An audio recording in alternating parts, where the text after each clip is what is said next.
सल्लल्लाहु अलैहि वआलिहि वसल्लम की नाफरमानी की सरगोशियां करते हैं, और जब तुम्हारे पास आते हैं तो अल्लाह ताला के बताए हुए अल्फाज के बजाय दूसरे अल्फाज में तुम्हें दुआ देते हैं, और अपने दिल में कहते हैं कि अगर ये वाकई पैगंबर हैं तो जो कुछ हम कहते हैं अल्लाह हमें उसकी सजा क्यों नहीं देता।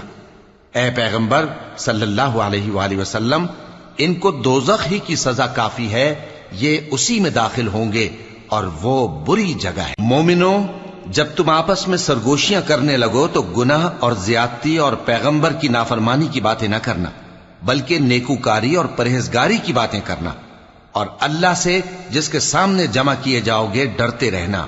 मुनाफिकों की सरगोशियां तो शैतान के उकसाने से हैं, जो इसलिए की जाती हैं कि मोमिन उनसे रंजीदा हो, मगर अल्लाह के हुक्म के सिवा उनसे उन्हें कुछ नुकसान नहीं पहुंच सकता।